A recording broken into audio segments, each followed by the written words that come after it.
Saya, Mikaela Yohana Florensa, dari kelompok 8, akan mempresentasikan materi berkait dengan pemerolehan bahasa pertama. Pengertian pemerolehan bahasa. Kaiser berpendapat bahwa pada dasarnya, bahasa merupakan pengungkapan gagasan serta ekspresi perasaan atau emosinya. Ia berpendapat bahwa jeritan-jeritan yang keluar dari seorang anak merupakan ungkapan emosionalnya. Sementara itu, bahasa anak yang merupakan ungkapan pikiran atau gagasan mengikuti perkembangan fisik dan pikiran sebagai wujud sosialisasinya dengan lingkungan. Istilah ini dipakai dalam proses penguasaan bahasa pertama sebagai salah satu perkembangan yang terjadi pada seorang manusia sejak lahir. Secara alamiah dengan orang di sekitarnya, bahasa pertama yang dikenal dan selanjutnya dikuasai oleh seorang anak disebut bahasa ibu atau mother tongue. Pemerolehan bahasa atau akuisisi bahasa adalah proses yang berlangsung di dalam otak anak-anak ketika dia memperoleh bahasa pertamanya atau bahasa ibunya. Pemerolehan bahasa biasanya dibedakan dengan pembelajaran bahasa. Pembelajaran bahasa berkaitan dengan proses-proses yang terjadi pada waktu seorang anak mempelajari bahasa kedua setelah dia memperoleh bahasa pertamanya. Pemerolehan bahasa adalah suatu proses yang diperlukan oleh anak-anak untuk menyesuaikan serangkaian hipotesis yang semakin bertambah rumit ataupun teori-teori yang masih terpendam atau tersembunyi yang mungkin sekali terjadi dengan ucapan-ucapan orang tuanya sampai ia memilih berdasarkan suatu ukuran atau takaran penilaian tata bahasa yang baik serta sederhana dari bahasa. Peran orang terdekat dalam pemerolehan bahasa pertama. Melalui komunikasi, hubungan dibentuk dan dipertahankan. Orang tua harus belajar cara menafsirkan dan memberi tanggapan terhadap komunikasi yang dilakukan dalam upaya membentuk ikatan batin yang akan menjadi dasar perkembangan anak selanjutnya. Perkembangan bahasa pada anak dapat dimulai dari masa dalam kandungan. Anak adalah pembelajaran yang konstruktif. Anak mempelajari bahasa dan konsep-konsep penting tanpa mengalami pengajaran yang terencana secara khusus.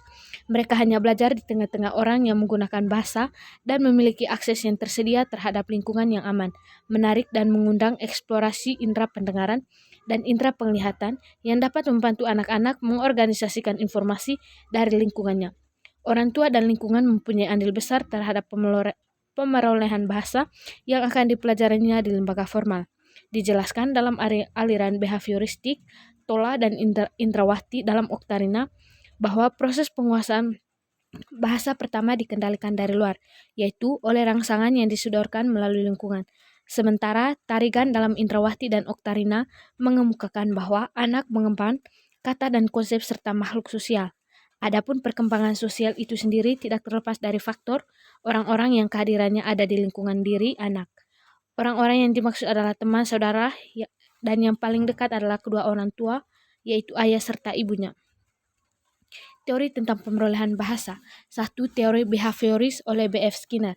Bahasa adalah bagian fundamental dari keseluruhan perilaku manusia dan para psikolog behavioristik menelitinya dalam kerangka itu dan berusaha merumuskan teori-teori konsisten tentang perolehan bahasa pertama. Pendekatan behavioristik berfokus pada aspek-aspek yang bisa ditangkap langsung dari perilaku linguistik, respon yang bisa diamati secara nyata, dan berbagai hubungan atau kaitan antara respon-respon itu dan peristiwa-peristiwa di dunia sekeliling mereka. Seorang behavioris mungkin memandang perilaku bahasa yang afektif sebagai wujud tanggapan yang tepat terhadap stimuli, tetapi teori behaviorisme menyorot aspek perilaku kebahasaan yang dapat diamati secara langsung dan hubungan antara rangsangan, stimulus, dan reaksi respons. Perilaku bahasa yang efektif adalah membuat reaksi yang tepat terhadap rangsangan. 2. Teori nativisme oleh Chomsky. Chomsky merupakan penganut nativisme. Menurutnya, bahasa hanya dapat dikuasai oleh manusia. Binatang tidak dapat mungkin menguasai bahasa manusia. Pendapat Chomsky didasarkan pada beberapa asumsi. 1. Perilaku berbahasa adalah sesuatu yang diturunkan atau genetik. Setiap bahasa memiliki pola perkembangan yang sama, merupakan sesuatu yang universal, dan lingkungan memiliki peran kecil di dalam proses pematangan bahasa. 2. Bahasa dapat dikuasai dalam waktu yang relatif singkat. 3. Lingkungan bahasa anak tidak dapat menyediakan data yang cukup bagi penguasaan tata bahasa yang rumit dari orang dewasa. Menurut aliran ini, bahasa adalah sesuatu yang kompleks dan rumit sehingga mustahil dapat dikuasai dalam waktu yang singkat melalui peniruan. Nativisme juga percaya bahwa setiap manusia yang lahir juga dibekali dengan suatu alat memperoleh bahasa atau disingkat LAD. 3. Teori kognitivisme. Menurut teori ini, bahasa bukanlah suatu ciri alamiah yang terpisah, melainkan salah satu di antara beberapa kemampuan yang berasal dari kematangan kognitif. Bahasa distrukturi oleh nalar. Perkembangan bahasa harus berlandaskan pada perubahan yang lebih mendasar dan lebih umum di dalam kognisi. Jadi, urutan-urutan perkembangan kognitif menentukan urutan perkembangan bahasa. Hal ini tentu saja berbeda dengan pendapat Chomsky yang menyatakan bahwa mekanisme umum dari perkembangan kognitif tidak dapat menjelaskan struktur bahasa yang kompleks, abstrak, dan khas. Begitu juga dengan lingkungan berbahasa, bahasa harus diperoleh secara alamiah. Menurut teori kognitivisme, yang paling utama harus dicapai adalah perkembangan kognitif. Barulah pengetahuan dapat keluar dalam bentuk keterampilan berbahasa. Dari lahir sampai 18 bulan, bahasa dianggap belum ada. Anak hanya memiliki dunia melalui indranya. Anak hanya mengenal benda yang dilihatnya secara langsung. 4. Teori interaksionisme.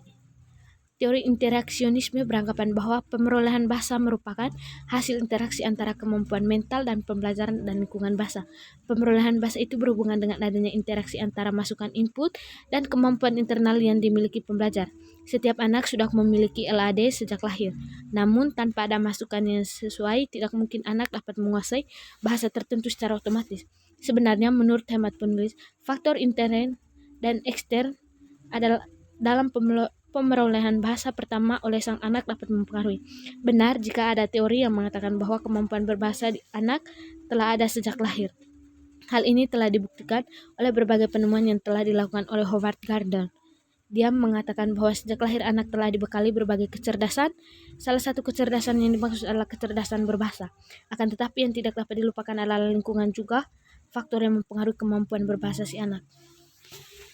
Mekanisme pemerolehan bahasa. 1. Imitasi. 2. Pengkondisian. 3. Kognisi sosial. Proses pemerolehan bahasa pertama. 1. Kompetensi adalah proses penguasaan tata bahasa. Secara tidak disadari, kompetensi ini dibawa oleh setiap anak sejak lahir. Meskipun dibawa sejak lahir, kompetensi memerlukan pembinaan sehingga anak-anak memiliki performansi dalam berbahasa.